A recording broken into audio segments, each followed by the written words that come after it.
Olá, boa noite. Como vai? Vai bem? Tomara que você esteja bem. Olha, é com satisfação que a gente retoma o nosso programa Opinião. Mais uma semana que começa. E aqui, 5 de setembro de 2022. Bom, muito bom estar com você mais uma vez, começando mais uma semana. E olha, você sabe que na semana passada nós abrimos aqui rodada de entrevistas com os candidatos ao Senado da República. Aliás, a única vaga este ano é uma vaga só. E está um negócio, pensa que está definido, mas olha, tem números aí, tem chão pela frente. É por isso que nós estamos aqui dando continuidade a essa sabatina, vamos chamar assim, né, para que ele, o entrevistado, o candidato, possa mostrar, explanar aí as suas propostas, responder aos nossos questionamentos do Lorenberg e aos meus, enfim, para que você tenha um maior esclarecimento na hora de votar. Está chegando, menos de um mês, dia 2, você vai chegar lá, vai ter que votar e vai ter que escolher. É bom, é prudente que você escolha bem, para depois não se arrepender, não é? Então, hoje está aqui conosco para falar das suas propostas e tudo mais que ele tem aí a dizer ao eleitor, o Feliciano Azuaga. Ele teve já hoje, inclusive, lá na Gazeta, né, aqui no Grupo Gazeta, falando de suas propostas. E aqui continua, como também somos do Grupo Gazeta, e não ficamos atrás, né, não deixamos de abrir essa oportunidade para que você tenha um maior esclarecimento. Então, o Feliciano Azuaga é do Novo e está aqui com a gente para falarmos com ele sobre o que ele tem no plano de governo, o plano de ação dele, caso chegue lá. Na verdade, Feliciano Azuaga, Novo, tem aí o arquiteto Nicásio Lemes Júnior, que é também do Novo, na primeira suplência, e na segunda suplência, o empresário Mauro Japonês, também do Novo. Feliciano é membro da comunidade de inovação UBNorte, professor universitário e ex-diretor de inovação tecnológica na Unemate, onde também é pesquisador no Departamento de Economia e coordenador do Centro de Informações Socioeconômicas CISI Unemate. E Unemate vai estar contido aqui na pauta de hoje. É um assunto muito importante, não é? E a gente vai saber dele as propostas, como incentivar, já que é uma demanda, na verdade é uma vontade, né, de todo mundo de ter aí em seu município um polo da Unemate. Lorenberg Alves, boa noite. Boa noite, Paulo Coelho, e um grande abraço, mas um grande abraço mesmo a todos os nossos telespectadores, a razão maior do nosso programa. Verdade, é você que acompanha o programa Opinião pela internet, www.gazetadigital.com.br. Obrigado pelo carinho da companhia e também você que assiste pela página no Facebook, ao vivo, página da TV Pantanal no Facebook. Muito obrigado pelo carinho da sua companhia, viu? Candidato Feliciano Azuaga, ele já esteve aqui em ocasiões passadas, né, na outra disputa, agora vem de novo representando essa importante região lá de Sinop. Eu já morei em Sinop, inclusive, né, amo aquela cidade, que não para de crescer, né? Mais uma vez, aqui, apostos, sabe as regras do jogo, sabe o que o Estado precisa, sabe aquilo que foi prometido lá atrás por outros, sabe aquilo que você tinha no seu plano de ação lá atrás, o que mudou, por quê? Vossa Excelência está nessa mais uma vez. Boa noite, bom tê-lo aqui. Mais uma vez, boa noite, Paulo. Boa noite, professor Lorenberg, pela oportunidade de trazer para a pauta discussões importantes para o Estado de Mato Grosso. Estou aqui mais uma vez, né, pela terceira vez disputando um pleito, e segunda vez pelo Senado, porque como eleitor e como agora um agente político, eu estou cansado de escutar as mesmas promessas de 4 em 4 anos. Você citou agora a questão de Sinop, da região norte do Estado de Mato Grosso, Se a gente voltasse lá para 1980, boa parte das promessas de 4 décadas atrás estão na pauta atualmente. Ou alguma coisa não está dando certo, né? Ou as promessas não estão sendo cumpridas, ou tem algum mistério que faz com que as promessas não sejam executadas aqui no nosso estado. Então a gente tem as mesmas discussões de logística, de BR-163, de ferrovias, de infraestrutura. E hoje nós temos novas demandas aqui no nosso estado também. Você falou da demanda importantíssima, que a gente pode tocar nesse assunto, que é a demanda da educação. Uma educação que esteja voltada para atender às necessidades do estado de Mato Grosso. A gente está passando por um processo de transição universitária onde está tendo um descolamento da necessidade do mercado, das potencialidades do estado de Mato Grosso em turismo, em agricultura digital e também em novas tecnologias. E a gente não tem sendo atendido pela estrutura universitária do nosso estado. Mas estou aqui mais uma vez para oferecer propostas, tentar qualificar o debate desse processo ao Senado, e a gente está vendo esse processo ao Senado, professor, de uma forma muito otimista. A gente está percebendo que tem um candidato favorito, mas pelo que as pesquisas estão apontando, tem um mar de pessoas ainda que não começaram a prestar atenção nesse processo eleitoral, e muita gente a gente percebe no dia a dia, nas viagens, nas visitas, que quer algo diferente, quer renovação, quer mudar as figuras aí que estão dando as cartas há algumas décadas aqui no estado. Então, você que ainda está em dúvida aí, é a oportunidade para você ouvir esta aqui. Todo mundo está sendo escutado, está sendo ouvido, está sendo entrevistado aqui no programa Opinião. Você falou aí, antes de passar para o Lorenberg Alves ali, o candidato 163, dentre aquelas que a gente escuta já faz horas aí, toda eleição tem a 163 na pauta e toda eleição são os mesmos problemas, se não mais graves. Morre gente todo fim de semana lá, todo fim de semana, e é de monte, não é um só não, morre 4, 3, 5. E aí tem um problema com a concessionária, aí tem outro problema aqui, acolá, e ninguém tem o peito para chegar e resolver. Mas resolver mesmo. Teve um ministro aqui do atual governo que apresentou algumas coisas para Mato Grosso, mas o fato da 163 não foi resolvido ainda. Senador da República eleito, o que o senhor pretende fazer com a força que lhe cabe? Vamos lá. Primeiro, recuperar as atribuições do senador. A gente tem que lembrar que uma das atribuições do senador é fiscalizar o executivo, fiscalizar as agências de regulação. A gente tem que lembrar que obras estão vinculadas aos ministérios, Agência Nacional de Transportes Terrestres. E você falou desse ponto muito específico de BR-163, eu fico assim indignado toda semana. Só nesse final de semana foram 5 mortos na BR-163 ali, naquele trecho ali próximo à Nova Mutum. Como que a gente chega para uma família na segunda-feira e fala que o ente querido dela morreu por incompetência política? Promessa de duplicação da 163 a gente escuta há décadas. E eu não estou pedindo para a pessoa fazer algo extraordinário, né, professor? A gente não está pedindo para o cara fazer um foguete que ninguém fez para mandar um Mato Grossense para a Lua, para Marte. Eu quero que ele faça projeto bem feito, faça compactação de solo e coloque camada asfáltica. Será que isso é pedir muito? Então, quando você vê vidas ceifadas, você vê o desenvolvimento de determinadas regiões ficando mais lento por falta de infraestrutura, isso já causa uma indignação. Mas o que deixa a gente muito triste, e esse é um dos motivos de as pessoas se indignarem, é de 4 em 4 anos, vêm os mesmos políticos com as mesmas promessas e nada muda. Esse problema de concessionária não começou ontem, começou já quase uma década atrás. E aí, quando morre alguém, teve uma tragédia recentemente de um acidente do ônibus da Itamaraty, no dia seguinte, vários prefeitos, aí aparece deputado, tudo que é lado. Todo mundo. Todo mundo aparece.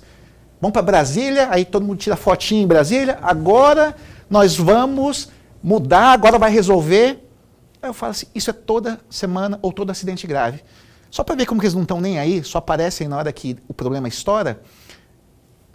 As pessoas nem se ligam, mas acabou de ser privatizado uma concessão do trecho Sinop-Miritituba. Eu fui numa audiência pública que teve lá em Sinop. Professor, sabe quantos deputados tinham lá? Senadores acompanhando o projeto técnico, preço, estrutura, duplicação? 0, nenhum. Aí fizeram a concessão. Sabe quantos quilômetros de duplicação do novo trecho, que foi feita uma concessão de 10 anos? 0, Paulo. 0. Na hora de estar lá acompanhando, na hora de falar assim, ó, Sinop tem que ter 4 passagens de níveis, Sorriso tem que ter anel viário, Lucas do Rio Verde, por causa da indústria, tem que ter um anel viário por trás ali daquele polo industrial. Sabe quem que aparece na hora de olhar projeto, professor? Na hora de fazer exigência para concessão? Não aparece ninguém. E até eu estou defendendo muito que essa história que a gente escuta aqui em Mato Grosso muito dos políticos, que basta ter vontade política, ela está sendo uma enganação. Se você ter vontade política, mas não souber o que está fazendo, é a mesma coisa, Paulo, de eu pegar essa caneta e falar assim, vem cá, chamar um passarinho e falar assim, pega essa caneta e faz um projeto de ponte, ele não vai saber fazer. É. Então a gente precisa um pouco da vontade política, mas tem que saber um pouquinho do que está fazendo. E os nossos senadores, nossos deputados federais, só lembram de problemas de Mato Grosso em período pré-eleitoral. Ou na inauguração de alguma obra, ele está todo mundo lá tirando fotinha. Paulo, então... os nossos políticos da nossa infância, professor, inauguravam obras. Vocês lembram disso? Uhum. A inauguração de obra, virava um evento da cidade, né? Cortar fita. Os nossos políticos atuais são tão porcarias, assim eu posso falar dessa forma, eles inauguram hoje pedra fundamental. Agora eu já vi político inaugurando projeto. Quer dizer, até um nível... Lançando projeto. Lançamento de projeto virou obra. Tipo assim, eu teria vergonha de fazer isso, né? Eu acho que os políticos olhando... Imagina os políticos da década de 80, década de 70, né? Olhando porque... assim, eles devem se revirar lá no caixão, professor. Mas eu explico, lá na década de 80, 70 não tinha internet e não tinha os likes, né? Agora tem tudo, qualquer mergulho é um flash. Então tudo é like, atirou ali projeto. Ops, rede social. Estou trabalhando. Quer dizer, isso virou uma espécie de prestação de contas, o que é fake, não é? Prestação de contas é aquilo lá. Tem influência no projeto? Não é para fazer esse trechozinho aí. Tem que duplicar meio de tuba, tem que participar lá. Se estiver entregando algo que não é a contento, intervém, faça barulho, briga. Para isso que foi eleito, né? Fazer barulho, para ir atrás dos interesses da população. Professor. Candidato, antes de mais nada, registrar a nossa alegria de tê-lo aqui no programa. Isso é bom. Candidato, tem uma questão aqui que eu já fiz para outros candidatos, eu vou repetir ao senhor, até para ouvi-lo a respeito. Eu me refiro exatamente ao artigo 52, item 2 da Constituição Federal, que diz o seguinte, o item 2, não o item 1, entre aspas, processar e julgar os ministros do Supremo Tribunal Federal, os membros do Conselho Nacional de Justiça e do Conselho Nacional do Ministério Público, o Procurador-Geral da República e o Advogado-Geral da União nos crimes de responsabilidade. Aí vem a minha pergunta. Caso uma dessas autoridades aqui venha a cometer um crime de responsabilidade, o que o eleitorado mato-grossense deve esperar do senador Feliciano Azágua? Professor, essa pergunta assim, é excelente, porque é o tema do momento, né? A gente está tendo uma disfunção institucional. As instituições do Brasil estão ultrapassando os seus limites, né, daquele sistema de pesos e contrapesos que nós temos. E vou ser bem direto, no Novo a gente tem uma diretriz do partido, um pilar, que é todos são iguais perante a lei. Então a atribuição do senador que está lá no artigo 52 da Constituição fala o seguinte, né? É atribuição exclusiva do senador da República, não é o deputado que faz isso. Então quando você vê deputado falando que vai ir atrás do ministro do STF, do Conselho Nacional de Justiça, não é atribuição dele. É o senador que tem a caneta para fazer isso. O que eu falo é o seguinte, saiu fora da lei, saiu das suas atribuições institucionais e constitucionais, você tem que fazer o processo de investigação e de punição, inclusive com a abertura de processo de impeachment. Agora, o que eu vou te falar, professor, que é uma contradição. O senador da República ele pode investigar os membros desses órgãos que você citou. Mas me fala aqui quem está nos escutando, como é que um senador da República, que tem telhado de vidro, que tem lá 4, 5, 10 processos no STF, vai abrir um processo para investigar cara que está investigando ele por algum processo, porque ele tem foro privilegiado, que é outro absurdo que existe no Brasil. Essa blindagem aí para figurões da nossa política e de alguns cargos que tem essa blindagem. Então, não adianta para a população de Mato Grosso você eleger um senador que tem um monte de problema, por que é mais fácil de acontecer? O que aconteceu lá, se a gente lembrar um pouquinho, professor, da Lava Toga, vocês lembram o que aconteceu quando alguns senadores foram assinar a CPI da Lava Toga? A pressão que veio. Quando apareceu que 2 ministros tinham um problema com a advocacia administrativa, estavam envolvidos com alguns esquemas ali de recebimento de propina, usando familiares, a pressão foi em cima. E vai em cima de quem? Vai em cima daqueles senadores que têm problema com a justiça. Então, sendo bem direto, não dá para eleger gente que tem problema com a justiça. porque senão ele fica amarrado e é mais provável ele sofrer a pressão do próprio órgão que está o julgando e aí fazem um acordo e ninguém investiga. Mas, ninguém. candidato, o Procurador-Geral da República não tem nenhum processo contra nenhum senador. Mas E aí, a Constituição, o artigo 52, o item 2, também fala do Procurador-Geral da República. E por que não tem nenhuma punição a respeito disso? O Advogado-Geral da União, que está no mesmo item, e não tem nenhum. você Por quê? é bem direto, professor, também. Vocês estão percebendo na campanha que muita gente... A única proposta de muitos candidatos é assim, eu sou apoiador de candidato X ou de candidato Y. Então, se o PGR é favorável ao governo ou a AGU é favorável ao governo, opa, eu não posso criar nenhum tipo de embaraço ou empecilho para essas duas figuras, que em tese são suporte do governo atual ou de algum outro governo, e isso acaba criando essa blindagem. Eu até falei hoje com uma pessoa que mandou uma mensagem, como é que você se posicionaria em relação a essa questão? Falei, vamos lá. O senador, ele representa o Estado, o deputado representa parte da população. E o senador tem atribuições constitucionais que são muito claras. Então, você usar seu cargo para conseguir benesses políticas, para proteger pessoas que depois, lá, através do grupo político, vai conseguir uma benesse de retorno, eu acho que isso não está adequado. É uma disfunção do cargo no Senado da República. É por isso que a gente vê essas situações existentes. Então, se tiver algum crime de responsabilidade, eu me comprometo a abrir o processo de investigação. Caso a pessoa seja culpada, o processo naturalmente da esfera seguinte, que pode ser um processo de impeachment no caso de alguns desses órgãos. Ô, candidato, a propósito, não é? Aliás, você que está assistindo aí, ele deu uma dica aqui, e é uma dica muito pertinente. Está aí, ó, está com o computador, está com o celular na frente, vai no Google, digita o nome lá do candidato ao Senado. Você pega lá no Google e digita lá. Feliciano Azuaga, como é que é? Processos criminais, vamos supor, né? STF, coisa assim.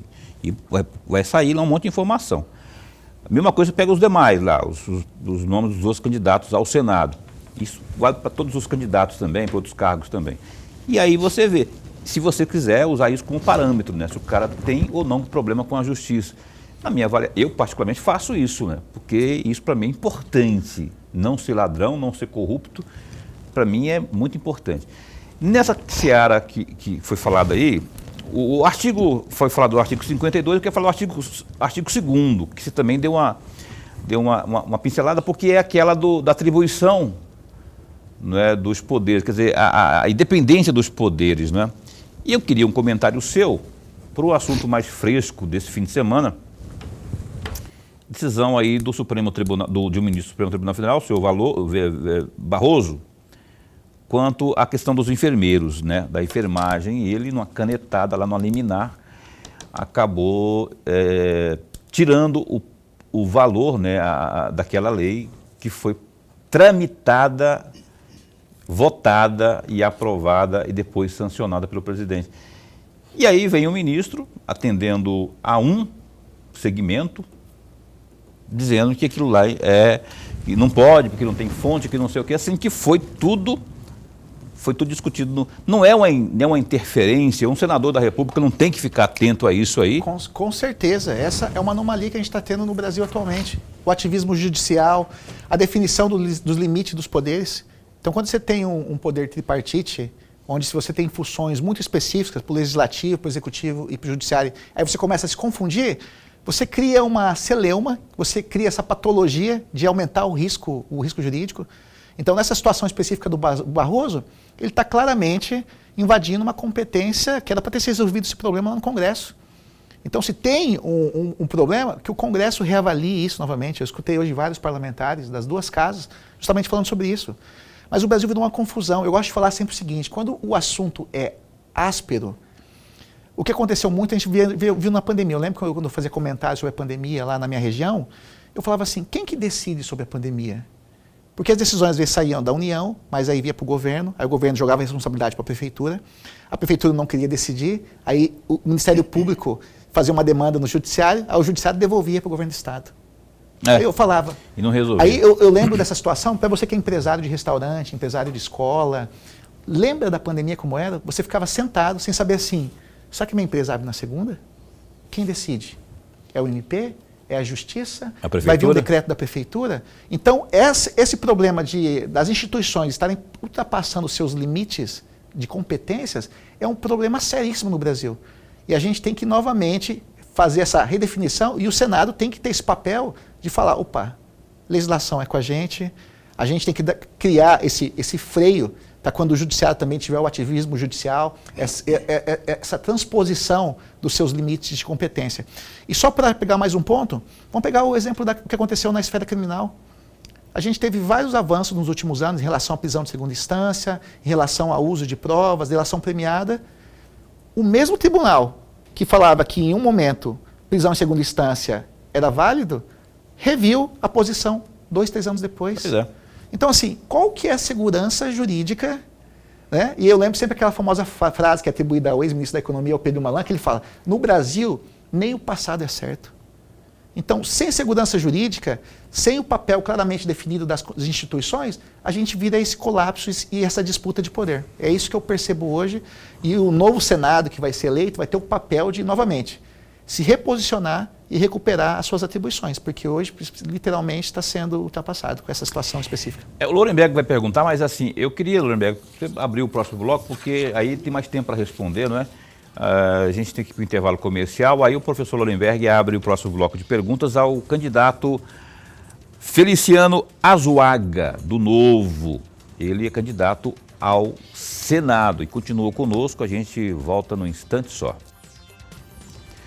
Bem, cá estamos de volta, o programa Opinião, hoje, segunda-feira, entrevistando o Feliciano Azuaga, do Novo, candidato ao Senado da República. www.gazetadigital.com.br, as notícias que estão contidas nesse instante, como as de destaque, a Secretaria de Estado de Saúde notificou 3 mortes pela Covid-19 em Mato Grosso ao longo do final de semana. Dados divulgados pela pasta nessa segunda-feira mostram o atual cenário da doença no estado. Com essa atualização, Mato Grosso contabiliza aí 834.471 casos confirmados de Covid, sendo registrados 15.225 óbitos até esse instante. Do total de casos confirmados da Covid, 451 estão em isolamento domiciliar e 818.227 estão recuperados. Eu gosto de falar sempre aqui da questão das UTIs, as ocupações, não é? Na UTI, o índice está em 32,58%, conforme esse boletim aí, ó, e as enfermarias em 3%. O prefeito Emanuel Pinheiro, do MDB, anunciou que vai entrar com uma representação no Tribunal de Contas de Mato Grosso, TCE, e no Ministério Público para pedir a anulação do contrato firmado entre o governo do estado e a nova Engevix, a empresa responsável pelas obras do ônibus de trânsito rápido em Cuiabá e Várzea Grande. Durante a entrevista coletiva nesta segunda-feira, dia 5, o chefe do Executivo pontuou que o processo licitatório possui irregularidades que precisam ser apreciadas pelos órgãos de controle. Abre aspas para o Emanuel: vamos representar aos respectivos órgãos de fiscalização, requerendo a nulidade do processo de licitação do certame e também do contrato firmado entre o governo e o consórcio do BRT, fecha aspas, disse à imprensa o prefeito da capital. Mais detalhes sobre essas notícias aí, né, tanto da pandemia como do prefeito Emanuel Pinheiro, estão aí, as notícias, os destaques estão aí no www.gazetadigital.com.br e tem, além disso tudo aí, olha, tem do Cuiabá, o nosso Cuiabá, que recebeu o São Paulo, né? Aqui, no dia de ontem, perdeu um caminhão de gols, poderia ter saído com a vitória, mas ficou apenas um empate com o tricolor paulista. E informações do misto, que também ganhou, do Flamengo, que empatou, e todo mundo lá do esporte, cultura, economia, no Gazeta Digital. A gente retoma aqui a nossa entrevista desta noite. Na rodada de entrevistas com os candidatos ao Senado, o Feliciano Azuaga, do Novo. Lorenberg Alves faz a primeira pergunta deste bloco. Candidato, vamos lá para o artigo 2º do Estatuto do seu partido, o Partido Novo. Vou ler o artigo 2º do Estatuto. Entre aspas, tem como objetivo zelar pelo cumprimento da Constituição Federal, defender os direitos fundamentais nela garantidos, assegurar a autenticidade do sistema representativo, defender a democracia e as instituições a ela inerentes, contribuir para o desenvolvimento socioeconômico sustentável, zelar pelo respeito à liberdade de expressão, defender os princípios republicanos de respeito à coisa pública e ao bem comum. Tem mais, mas fechemos a aspas aí. Eu vou fazer 4 perguntas, mas vou fazer separadamente, porque eu gostaria muito de uma reflexão do candidato, que é do Partido Novo. A primeira questão. O primeiro dos objetivos do Novo é zelar pelo cumprimento da Constituição Federal. Fecham aspas. A propósito, candidato, uma vez eleito e empossado senador, qual será o seu comportamento com relação ao artigo 49, inciso 10 da Constituição Federal, que trata exatamente da fiscalização? Cabe ao deputado federal ou ao senador, porque essa é uma atribuição do Congresso Nacional, cabe ao senador ou ao deputado federal, ou aos dois, fiscalizar as ações e os atos do Executivo Federal, do Presidente da República, dos ministros do governo e de empresas indiretas. Qual será o comportamento do senador Feliciano? O Novo tem alguns diferenciais e alguns pilares basilares, né? O Novo é um partido que não usa recurso público em suas campanhas, não usa fundão, não usa fundo partidário. O Novo exige que todos os seus membros, candidatos ou não, tenham ficha limpa. Você nunca vai ver alguém do Novo com tornozeleira eletrônica tentando sair candidato, tá? E o Novo tem um pilar, professor, que para o Novo todos são iguais perante a lei e o Novo busca sempre defender o indivíduo, o cidadão, não grupos políticos. Então, quando a gente vem para essa atribuição de fiscalização, você fala algumas sugestões. Por exemplo, o Novo é extremamente contrário a foro privilegiado de determinados cargos da esfera do Executivo. Se o professor ou se o Paulo fizer algo fora da lei, você tem foro, Paulo? Você vai cair um amigo lá no STF, no STJ, que você indica para o outro... Nem o amigo do meu pai. Então, o Novo trata todo mundo igual perante a lei e sempre para beneficiar o cidadão. O Novo também é contrário, uma coisa que a gente fala, né? Transparência, ela sempre torna mais difícil atos de corrupção. Então, aumentar a transparência, fortalecer as instituições de controle. Vamos pegar uma instituição de controle que está com algum probleminha recentemente? COAF. O COAF é o principal órgão de combate à lavagem de dinheiro. Você defende que ele seja vinculado ao Ministério da Economia? Que volte para o Ministério da Justiça. Da Justiça, né? Como é que você pega um órgão de investigação que ajuda na identificação de crimes de lavagem de dinheiro, de colarinho branco, de narcotráfico, e você tira ele da alçada do vínculo junto às polícias, principalmente a Polícia Federal, ou de órgãos também de cooperação internacional para investigações de crime organizado?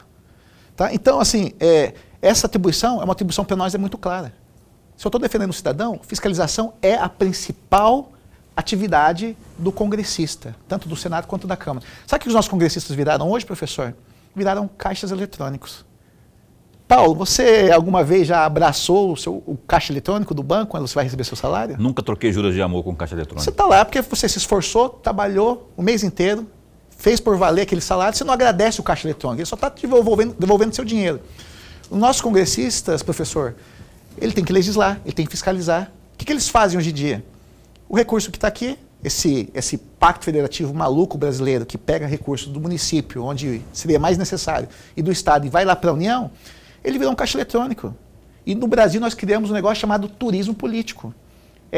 Prefeitos e outros agentes políticos que fazem caravanas para a Brasília ficar implorando para conseguir um conta-gotas. E o pior de tudo isso é que as emendas vêm hoje em dia, nesse conta-gotas, sem projeto, sem saber quem pediu.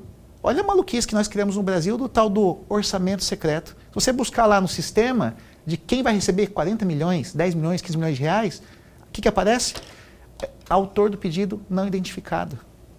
Aí você pergunta assim, mas 15 milhões vai para saneamento lá no interior de Mato Grosso. Cadê o projeto? Ah, não tem projeto. Manda grana, depois vê como que vai gastar. Está errado, né? O que vai acontecer com esse dinheiro, professor? Esse dinheiro está indo para melhorar a vida da pessoa lá daquela cidade ou está indo para comprar apoio político em período pré-eleitoral? A segunda pergunta? A segunda pergunta, candidato. Veja, o segundo objetivo lá do artigo 2º do Estatuto diz o quê? Entre aspas, defender os direitos fundamentais garantidos na Constituição Federal. Fecham aspas. Diante dessa situação, diante de uma situação de prática de racismo, eu estou indo lá para o artigo 5º da Constituição, diante de uma situação de prática do racismo de um integrante do Senado. Segundo, prática de tortura, lá no artigo 5º da Constituição, por integrante das forças de segurança pública, só exemplos de segurança pública. E aí, lá no mesmo artigo 5º da Constituição, ação de grupos armados, civis, militares, contra a ordem constitucional e o Estado democrático, como agirá o senador Feliciano? Veja que eu dei o exemplo. Hipoteticamente, racismo, de um integrante do Senado, a prática de tortura de um integrante da segurança pública, e aí vem a ação que está escrita na Constituição. Ação de grupos armados, civis e militares contra a ordem constitucional e o Estado democrático. Princípio do novo. Todos são iguais perante a lei. Descumpriu a lei, tem que ser punido. A gente tem um princípio no novo que é liberdade com responsabilidade. A partir do momento que você extrapola o limite da legalidade, a gente defende que a lei é soberana. Tem que cumprir. Independente se é o presidente da República, se é o professor Feliciano, se é o Paulo ou se é qualquer pessoa. Se é senador, se é deputado federal ou se é ministro da STF. Para nós isso é um princípio basilar. O cidadão tem que ser tratado igual em todas as esferas. Não tem que ter falta de transparência, não tem que ter foro privilegiado, não tem que ter prisão em segunda instância e andou fora da linha, tem que pagar. Mas diante de uma situação dessa, senador, eu estou aqui com um colega senador. Eu não teria nenhum problema. Racismo. Eu não teria nenhum problema de pedir uma abertura de um processo de ética no Conselho do Senado. O corporativismo não faz parte das operações dos nossos congressistas que já estão lá no Congresso Nacional. E uma prática de tortura por integrantes da segurança pública. Abrir o processo adequado, criminal, se for necessário, e também no Conselho de Ética do Senado, como a legislação determina. Tá? Corporação, o candidato novo é muito diferente dos outros. O candidato novo não usa recurso público, o candidato do novo não vê política como carreira. Eu sou professor, eu vou ficar nesse cargo e o novo tem essa regra, no máximo 1 mandato, 2 mandatos, tchau, Feliciano, deu sua contribuição, porque senão você vicia. Tem gente que acha que... Você mandou currículo lá para o novo? Eu fiz processo seletivo. O novo, então, tem que ser ficha limpa, tem que fazer processo seletivo, tem que fazer curso de capacitação. Eu sou economista, meu mestrado é em economia, meu doutorado é em economia, microdados, é microeconometria aplicada. Como é que eu vou ser legislador se eu não sei o que é uma PEC, o que é um projeto de lei, o que é um vício de iniciativa? Como é que o novo prepara um cidadão comum para participar da política? Treinamento, aprendizado. Não basta querer, por isso que eu falo, não basta querer. Não basta eu colocar um economista para fazer legislação. O candidato. Ficou claro isso, professor? Não, se não ficou, você vai ter que lavar roupa suja aqui agora. Vamos lá, vamos lá. O Norenberg, quando ele não fica satisfeito, ele fica ali, chutando minha canela aqui. Você respondeu? Não, mas eu ainda tenho mais depois. Não, sim. Mas a gente... Peraí, ele falou que são 4. E por gente não querer ser político de carreira, não tem problema nenhum.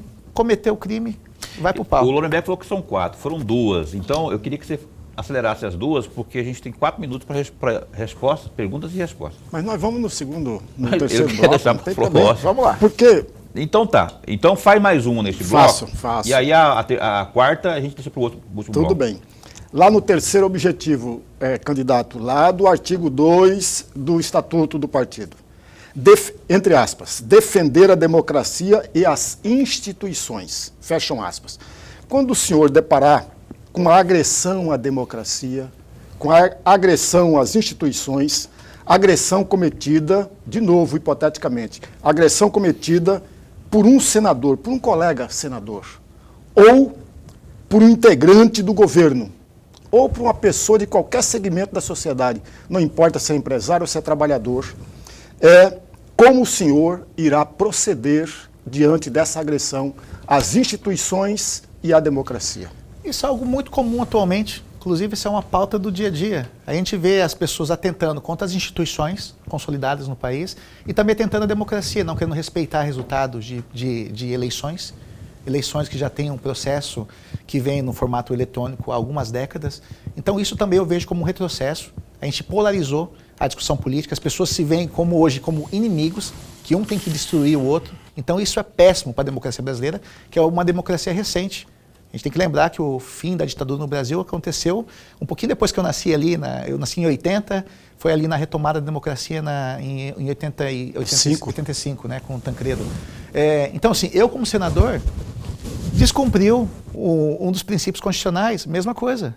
Eu denunciaria tranquilamente se fosse um senador da República no Conselho de Ética também, e se fosse um empresário, se fosse um membro de um dos órgãos governamentais, denunciaria sem problema. Porque acima da disputa política, da radicalização dos grupos extremistas, nós temos os pilares da democracia brasileira e temos as instituições. E se for um membro do judiciário da mais alta corte, por exemplo, punindo quem está falando bobagem no WhatsApp, falando de forma privada, se isso aí não for desrespeito à democracia, eu não sei mais o que é. Ou você acha que é normal, candidato, aquilo que aconteceu lá de um ministro do Supremo Tribunal Federal, posso falar um nome, né, que é o Alexandre de Moraes, numa situação fruto de uma reportagem que depois ele entendeu, interpretou e canetou. Liberdade de expressão, como falei, pilares que eu defendo. Liberdade com responsabilidade. Uma coisa é eu, professor, podemos ter divergência, eu e o Paulo podemos ter divergência, faz parte da democracia. A democracia se fortalece com o contraditório, com a troca de pessoas no poder. Isso faz as democracias modernas crescerem, democracias, principalmente as ocidentais. Agora a gente também fica muito difícil de a gente ver o limite do que é apenas liberdade de expressão, do que é crime. Uma coisa a gente está discutindo política, ideias, propostas. Outra coisa é quando eu começo a fazer financiamento de grupos paramilitares. Então, fica muito tênue. Mas nesse caso específico, Alexandre de Moraes passou do ponto também. Porque era uma discussão, como a gente tem milhares de grupos de WhatsApp, às vezes alguém se empolga nessa discussão. Agora, se isso deixa de ser ideia, e aí volta na questão anterior, de um atentado institucional a alguma instituição, aí a situação é diferente. Paulo. Beleza, vamos para o intervalo comer. Vamos para a sua candidatura gastou já o quê? Quantos milhões nessa... Tem quantos milhões para gastar nessa... Eu acho que gastou... Bem rapidão para o intervalo começo. Acho que uns 14 mil reais lá no Candi. Quem quiser ver, entra ali no TSE, Candi. Só para dar uma ideia, o senador pode gastar mais de 3 milhões de reais. E tem gente que já gastou quase 1 milhão de reais. Você gastou 14 mil reais? Mil? Isso para pagar a infraestrutura, advogado, contador. De gasto mesmo, de rede social, nós gastamos até agora R$0. Estamos fazendo só com orgânico de rede social e alguma coisa de gráfica. Porque a gente, de verdade, como é que eu falo que eu vou defender o cidadão se eu estou torrando o dinheiro dele? É uma contradição maluca. Esse é o estilo novo de fazer política. Estilo do novo de fazer política. Gastou 14 mil reais agora e gastou muito aí. Tem gente reclamando aí que está gastando demais. O Opinião vai dar um tempo para mais um intervalo comercial e volta no terceiro e último bloco com o candidato ao Senado da República nesse ano de 2022, pelo Partido Novo, o Feliciano Azuaga. Um instante só. Estamos de volta com o programa Opinião, segunda-feira. Vamos partir agora para o terceiro bloco. Antes, porém, tenho um recado muito importante para você que está aí sem saber como faz para armazenar, estocar suas mercadorias. Um recado da Maxlog para você. Acompanhe só. Olha, o meu recado é para você que está buscando um local para armazenar e estocar as suas mercadorias. Eu apresento a você a Maxlog, uma empresa que está no mercado há 10 anos e possui uma infraestrutura completa e segurança 24 horas. Atualmente, a Maxlog conta com 3 unidades em Cuiabá e uma unidade em Goiânia. Sua infraestrutura de galpões possui 167 mil metros quadrados de pátio e 55 mil metros quadrados de área coberta. A Maxlog tem como diferencial a oferecer aos seus clientes os seguintes serviços: monitoramento 24 horas por dia, portaria, serviços de carga, descarga para cargas batidas e paletizadas, sistema de pesagem de balança, banheiros e restaurante. A Maxlog também oferece serviços temporários de carga e descarga e ainda armazenamento. Agende a sua visita à Maxlog pelo 65 3611 6900. Maxlog, excelência em logística. Muito bem, estamos então retomando aqui ao terceiro bloco com uma entrevista com mais um candidato ao Senado, o Feliciano Azuaga, do Novo, que disse que gastou até agora R$14 mil na campanha para o Senado, não é para vereador não, para o Senado R$14 mil, faltando aí menos de 30, rapaz, R$14 mil, né? Com o preço que está combustível e tudo mais. Enfim, é isso que é o preço que tem para seguir uma diretriz do partido, e o partido tem mostrado que é assim que funciona, né? Exigente. Lorenberg, faltou uma pergunta das 4 que você queria fazer. Das 4 questões sobre o artigo 2º do Estatuto do Novo. Não fugi em nenhum momento aqui. Sim. A 4ª questão, entre aspas, zelar pelo respeito à liberdade de expressão, fecham aspas. O senhor poderia citar e comentar uma ação de um político que expressa literalmente a liberdade de expressão, e citar uma ação e comentar essa mesma ação de um político que usa a liberdade de expressão, mas não a pratica a liberdade de expressão? Um político que usa a liberdade de expressão e pratica... Literalmente, né? E o outro que usa a liberdade de expressão, mas não a pratica. Vamos ver, um que usa para debate... Na verdade, eu estou pedindo a conceituação do que é a liberdade de expressão. Tá, eu gosto de pegar, por exemplo, em temas mais polêmicos, assim, eu tenho um amigo, um deputado estadual lá do Rio Grande do Sul, que é o Fábio Osterman. Ele gosta de trazer para as pautas alguns assuntos que ele defende em relação à liberdade. Por exemplo, o uso de determinados tipos de medicações, uso de discussão sobre a liberação de determinadas drogas.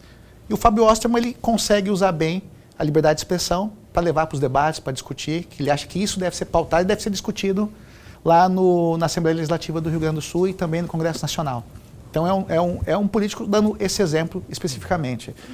Agora, eu vejo alguns, tem vários, assim, eu vejo candidatos que usam a liberdade de expressão, né, e não a praticam, mas falam que usam a liberdade de expressão para criar atos de violência, atos de ódio. Eu gosto de pegar alguns exemplos de deputados estaduais lá de São Paulo. Vou pegar um exemplo, tem um lá que chama Carteiro Reaça.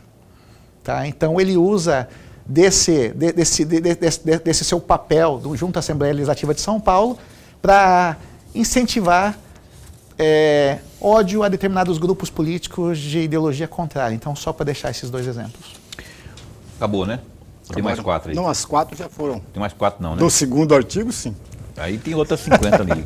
Paulo, e uma coisa que você falou, Paulo, sobre o Partido Novo é exigente, né? É uma coisa que eu gosto de deixar bem claro sempre, quando você fala dos R$14 mil, o Novo, ele acha que todo recurso do cidadão, do pagador de impostos, tem que ir para coisas básicas do cidadão, que é saúde, educação, segurança pública. Então, a nossa campanha ela é bancada única e exclusivamente com doações, através de uma vaquinha virtual que está lá nas nossas redes sociais. Porque assim é a vida do cidadão. Assim é a Quem vida quiser doar, pode chegar nas redes sociais. Pode chegar lá na rede @Feliciano Azuaga, clicar lá no meu ícone e vai entrar numa vaquinha, vai estar lá quem são os doadores, quantos doaram. Porque assim é a vida da gente, assim é a vida da empresa. A empresa tem recurso limitado. O recurso está limitado, então você faz aquilo que é adequado. Eu queria ter muitos recursos para usar mais material gráfico, ter material para fazer impulsionamento em rede social, mas assim é a vida do cidadão. E como a gente quer dar o exemplo que o cidadão não é diferente do político, a gente coloca as exceções da vida comum do cidadão brasileiro. O cidadão brasileiro não anda de jato. O cidadão brasileiro não tem R$500 mil para comprar material gráfico e gastar em 15 dias. Então, é assim que é a vida do cidadão, é por isso que a gente defende fazendo no exemplo. todos os deputados do Novo, o governador Romeu Zema, o prefeito de Joinville, Adriano, eles abrem mão de qualquer tipo de privilégio do cargo. Então, ninguém tem aposentadoria, ninguém usa plano especial do Congresso Nacional, o governador Zema não mora no palácio lá em BH, então ninguém tem motorista, porque é assim que é a vida do cidadão, viver do seu salário, abrindo mão dessas regalias, porque o brasileiro não tem tudo sendo pago pelo pagador de impostos, né? Muito bem.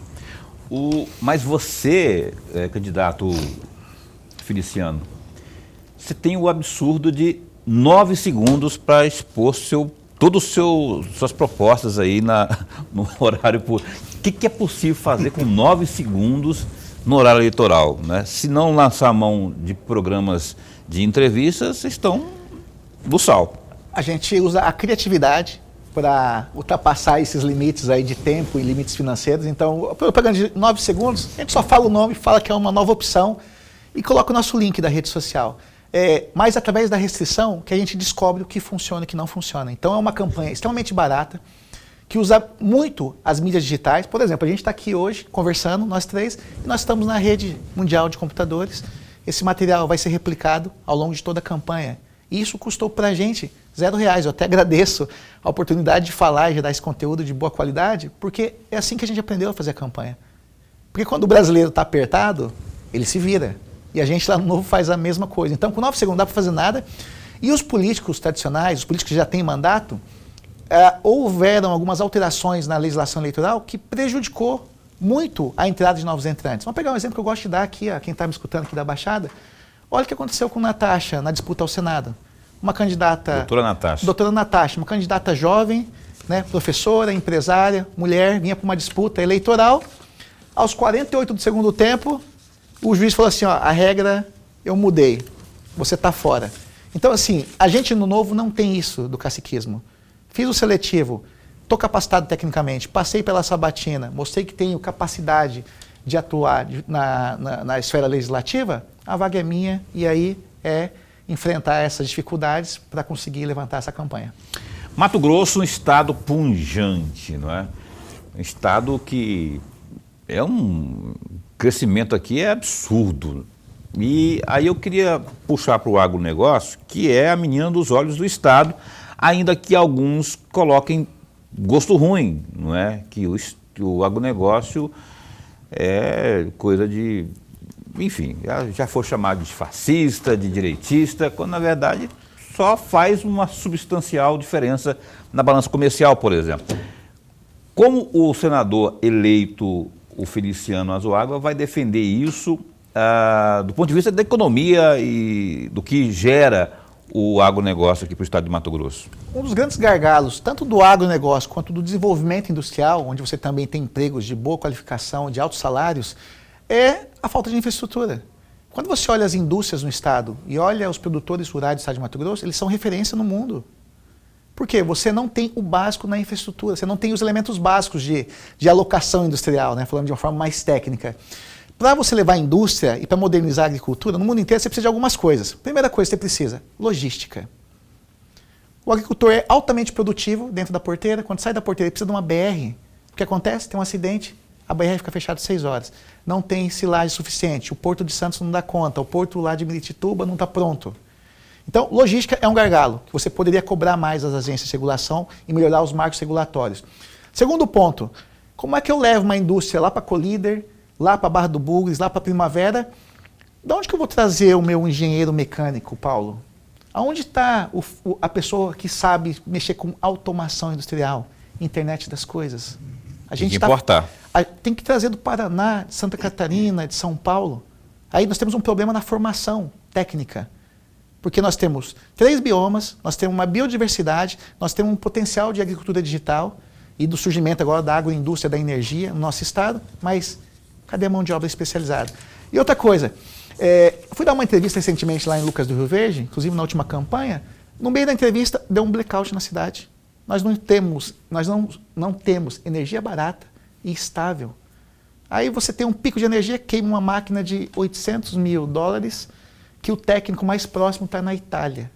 Como é que você torna o Estado competitivo? Isso sem falar na questão política. Mudança de regras. A gente tem que lembrar que nós tivemos governador preso, secretário de Fazenda preso, presidente da Assembleia preso. Isso aumenta o risco institucional. Então, se a gente não fizer o dever de casa, a gente só cria dificuldades para quem está lá na ponta. Ok. Professor. Candidato, no dia 11 de julho deste ano, de acordo com o GC Notícias, o senhor afirmou, entre aspas, acabar com o privilégio dos políticos, apoiar todas as medidas de fortalecimento da economia de Mato Grosso e incentivar tecnologia e educação no Estado, fecham aspas. Vou fazer as duas perguntas a respeito disso. A primeira delas, o senhor fala em acabar com o privilégio dos políticos. Como o senhor, como senador, vai conseguir essa proeza de acabar com o privilégio dos políticos? Isso não é muito amplo, não? Vamos lá, olha, todo mundo falava assim, vocês são utópicos. Primeira coisa, a gente não fala, a gente faz. Poderia, o Novo, por exemplo, tem alguns milhões de reais lá no fundo partidário, o Novo não usa. Está tentando devolver e não tem rúbrica para devolver o dinheiro. Eu estou fazendo campanha aí, pedindo para as pessoas estão contribuindo no país inteiro para fazer uma campanha. Eu estou gastando o que eu recebo na campanha. Uma coisa é você prometer, né? Vou cuidar do seu dinheiro, Mato Grossense. Aí pega um jato, atravessa, chega lá em Alta Floresta. Isso é uma contradição. Então a gente já mostra fazendo.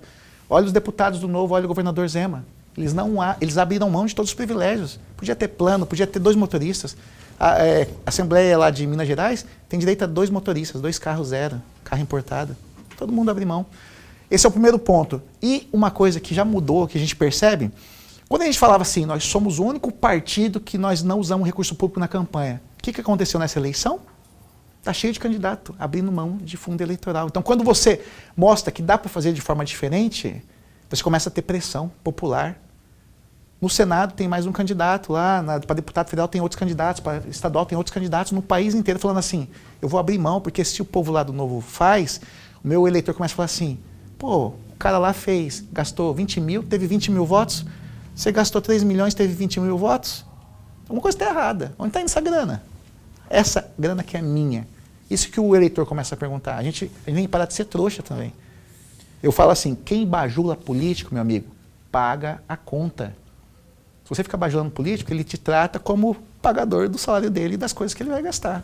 E no Novo a gente é contrário. A política é para ser cobrado. É para tomar pancada que nem técnico de futebol. Olha, tem que encerrar o programa, eu tenho que 2, 3 minutos.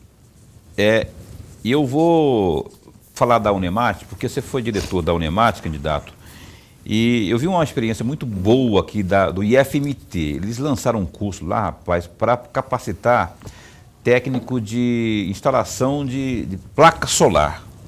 Olha só, os caras já estão pensando nisso, que já está gerando oportunidades. Como um senador, já que é uma instituição do Estado, né, pode contribuir, é só com emenda? O que você pensa sobre isso aí? Eu queria que você falasse em 1 minuto e meio, para eu deixar 1 minuto para você fazer suas considerações finais. Primeira coisa, acho que o problema mais geral de educação universitária é que a educação universitária tem que se conectar nesse mundo moderno. Hoje nós temos uma sociedade moderna, novas tecnologias, o meu suplente trabalha com energia solar, com novas tecnologias. Mauro japonês. Mauro japonês. A gente tem que conectar essas demandas do mundo moderno, do que vai ser a economia daqui 20 anos, com a formação básica. Então, quando você fala dessa situação do Instituto Federal, já olhando quais são as demandas de hoje e conectando de forma rápida, a gente tem que ter essa celeridade também para outras instituições. Eu coloco o Unemate nessa situação. E você tornar a carreira também do docente mais atrativa. Lá na universidade, a única forma de eu melhorar a minha remuneração, professor, é ficando velho. Eu posso ganhar um prêmio Nobel amanhã que eu não vou ter uma diferenciação no meu salário. Então, isso não tem lógica. Ok. 1 minuto para suas considerações finais, pedir voto, falar número, esteja bem à vontade. 1 minuto.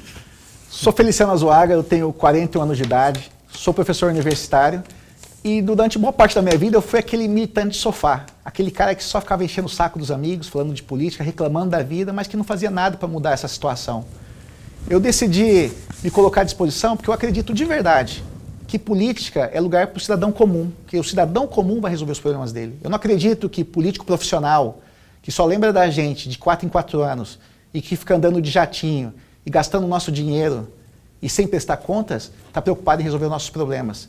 Então, se você quer renovação aqui em Mato Grosso e quer uma mudança de verdade, no dia 2 de outubro, vote Feliciano Azuaga, número 300. Só para você lembrar, o número 300, lembra daquele filme, daqueles caras fortão, tá? Eu sou bem diferente daqueles caras lá, tá? Tô bem fora de esquadro, diferentemente dos atores lá do filme. Tem que ser forte nos projetos e nas atitudes. É isso aí. O Feliciano Azuaga, nosso candidato de hoje. Obrigado ao Mauro japonês também. Amanhã a gente se encontra? Até amanhã. Amanhã a gente se encontra aqui. O candidato entrevistado de amanhã é o Antônio Galvão, do PTB, às 7h55 da noite. Se cuida, viu? Fica bem, fica com Deus também.